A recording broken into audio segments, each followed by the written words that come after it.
Salut toi, j'espère que tu vas bien. Bienvenue dans cet nouvel épisode. Et aujourd'hui, nous allons parler toujours d'entrepreneuriat, mais d'une autre forme. Et nous allons essayer de comprendre et de réfléchir sur un nouveau sujet. Alors, sans plus tarder, nous allons effectuer une prière. Prions. Notre Père, notre Dieu, Seigneur, nous te remercions pour la grâce que tu nous accordes, pour tout ce que tu fais dans nos vies. Et maintenant, Seigneur, tu nous permets de pouvoir réfléchir sur un nouveau sujet concernant l'entrepreneuriat. Et nous voulons que tu nous aides, que tu nous conduises, Père éternel, et que tu nous aides dans les réflexions. Merci pour tout au nom de Jésus. Amen. Nous allons parler d'un titre particulier aujourd'hui. Et donc, le sujet de notre vidéo s'intitule « Tu es né pour être un créateur ». Et aujourd'hui, nous allons voir pourquoi Dieu nous demande à nous jeunes de pouvoir être des entrepreneurs. Beaucoup de jeunes chrétiens aujourd'hui ont une certaine peur lorsqu'il s'agit d'entrepreneuriat. Parce qu'ils vont souvent se dire, ok, je veux être entrepreneur, mais je suis obligé de montrer mon visage, je suis obligé de faire des vidéos, je suis obligé de faire ça. Et à chaque fois, il se trouve des excuses. Alors aujourd'hui, nous allons voir comment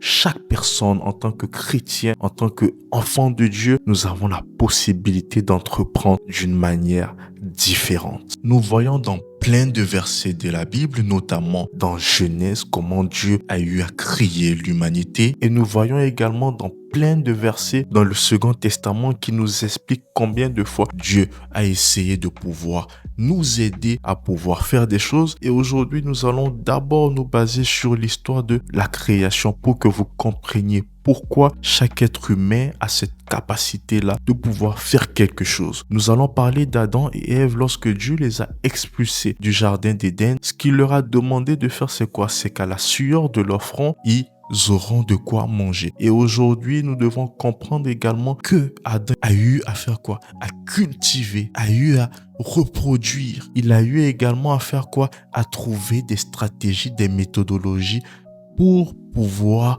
gérer son projet, pour pouvoir mieux cultiver. Et aujourd'hui, nous allons prendre exemple sur lui. De la même manière dont Adam a pu cultiver, a pu travailler dur, a pu élaborer sa stratégie pour pouvoir élever les animaux. C'est de cette même manière que nous, en tant que chrétiens, nous devons nous comporter. Nous devons avoir cette capacité de pouvoir créer. Nous devons avoir cette capacité de pouvoir développer des compétences qui vont nous permettre de pouvoir gérer notre activité. Nous devons également comprendre que chaque être humain a la capacité de travailler dur comme Adam et Ève. Et c'est de cette même manière que Dieu nous invite à travers cet épisode à comprendre l'importance d'être entrepreneur et de pouvoir entreprendre, de pouvoir créer un projet. Tu veux servir Dieu, mais tu ne sais pas comment t'y prendre. Et si Dieu ne voulait pas que tu suives bêtement la masse, mais que tu oses créer,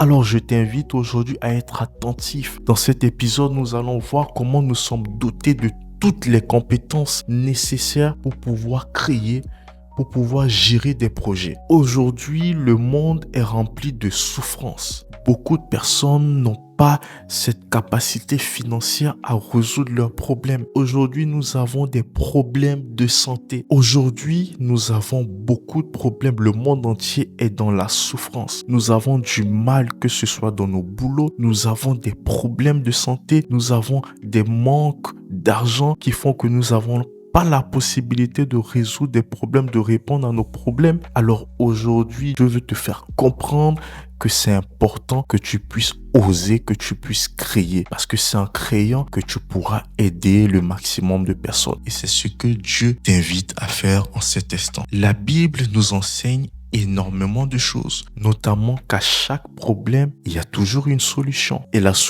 principale solution, c'est Dieu. Ce que je veux que tu comprennes à travers le verset que j'ai eu à lire, c'est que Dieu nous donne la capacité de pouvoir résoudre certains problèmes. Si aujourd'hui, dans les communautés, nous remarquons que le taux peut-être d'une certaine maladie augmente, nous avons la possibilité de créer un service pour résoudre ces problèmes de santé. Et là, c'est le fait de créer, c'est le fait d'entreprendre. Ça, c'est le premier cas. Le deuxième cas, nous pouvons voir également qu'il y a de la pauvreté. Alors, qu'est-ce que je peux faire? Je peux créer donc des projets communautaire pour pouvoir aider ces personnes qui sont en difficulté financière. Aujourd'hui, on peut remarquer aussi qu'il y a des personnes qui n'arrivent pas à vivre en communauté. Qu'est-ce que je peux faire?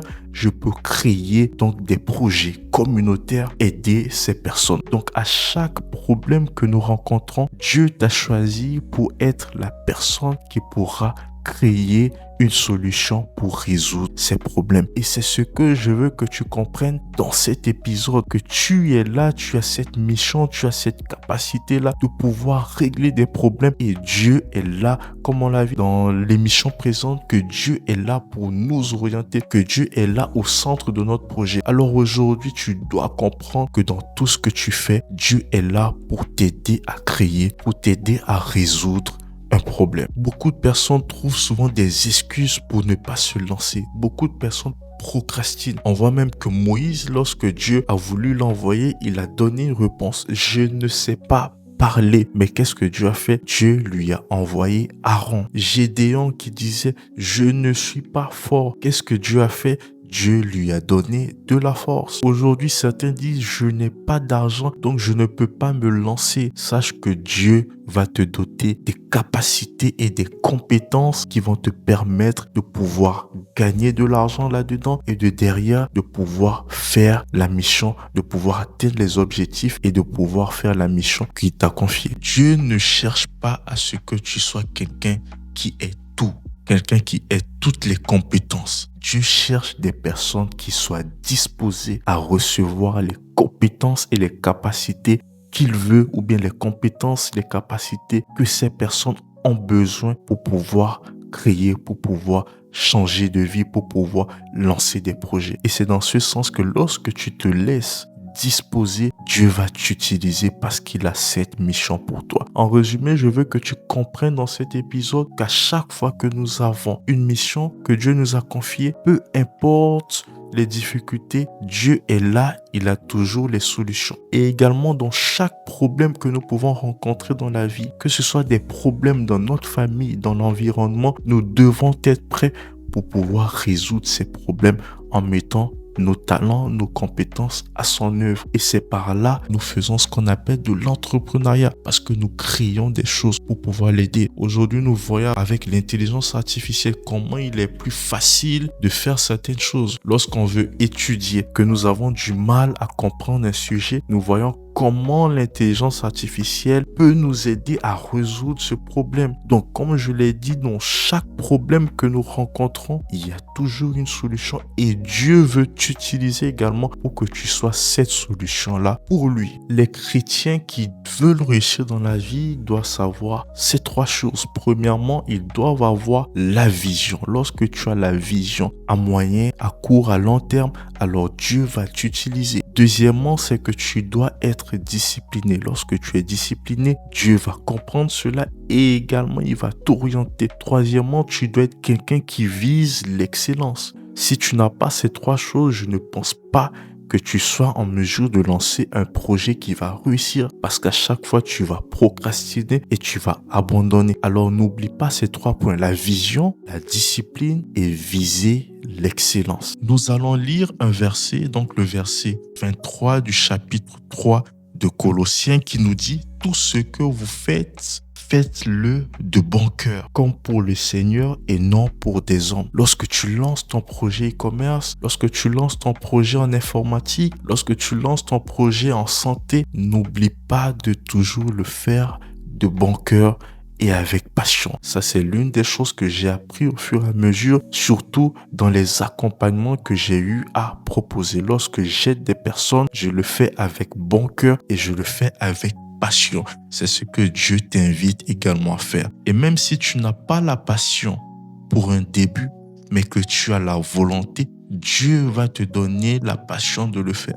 Si tu es coach et que tu veux aider des personnes, par exemple, à perdre du poids, Dieu est là pour t'aider à faire ce que tu dois faire avec amour et également avec passion.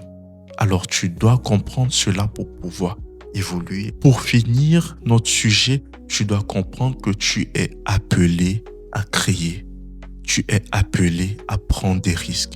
tu es appelé à construire, tu es appelé à cultiver, à dominer et à gouverner. C'est ce que Dieu nous a donné après la chute de l'homme. Alors si tu comprends ce message, sache que là maintenant, il te faut juste de la passion, de la détermination et surtout de la volonté pour commencer ton projet et pouvoir le lancer. Je vais te laisser également avec 3 principes très importants. Le premier principe que je vais te confier, c'est de commencer ce qu'on appelle l'observation. Commence déjà à observer tous les problèmes que tu peux rencontrer dans ta communauté, dans la société. Ça, c'est la première des choses que je t'invite à faire. Quand tu observes que tu trouves un problème, la deuxième des choses, cherche quelles sont les solutions qui sont proposées à ce problème-là. Je peux prendre un exemple tout de suite pour toi. Lorsque j'ai fait mon observation il y a de cela quelques années, j'ai remarqué que sur certains sites, pour gérer son projet e-commerce, on a souvent du mal à gérer avec le fournisseur. Donc, la solution qui a été proposée en ce temps, c'était de donner tes accès à un fournisseur qui va pouvoir gérer tes commandes. Ça, c'était la solution lorsque je me suis lancé et que je créais ma boutique. Mais aujourd'hui, il y a tellement de solutions qui font qu'aujourd'hui, ce système est automatisé. Donc, j'ai eu à observer. J'ai détecté un problème. Après avoir détecté le problème, j'ai cherché quelles sont les solutions dans ce domaine-là qui permettent de résoudre ce problème. Si je n'en ai pas trouvé, alors là, j'aurai cette possibilité de créer une solution. Si j'ai trouvé des solutions à ce problème après mon observation, qu'est-ce que je dois faire? Je dois chercher une amélioration donc à cette solution. Et c'est de là maintenant que j'aurai à trouver des idées et également que Dieu va m'inspirer sur comment je dois faire pour aider ces personnes et à trouver certaines solutions. Et la troisième chose également, le troisième principe que je t'invite à faire après donc l'observation et également l'analyse, c'est de pouvoir planifier. Lorsque tu as trouvé la solution, que tu as également analysé en trouvant des solutions, maintenant il faut planifier. Tu planifies ce que tu dois faire. Tu planifies comment tu dois te lancer, comment tu dois monter le projet. Donc, la première chose, c'est l'observation. Deuxièmement, c'est l'analyse. Donc, en trouvant des solutions. Troisièmement, c'est de commencer à planifier. Et le dernier principe, après la planification, c'est le passage à l'action. Alors, je t'invite de faire ce schéma-là juste après l'émission, juste après cet épisode. Commence à analyser, commence déjà à observer et après trouve certaines solutions donc à des problèmes et après tu planifies. Après ta planification, tu passes à l'action. Ce sont les principes avec lesquels je vais te laisser pour que tu puisses également te lancer. Merci à toi. Si tu as des questions, n'hésite pas à les poser. Si tu as besoin d'éclaircissement, n'hésite pas à nous contacter et également bonne suite d'émission à toi.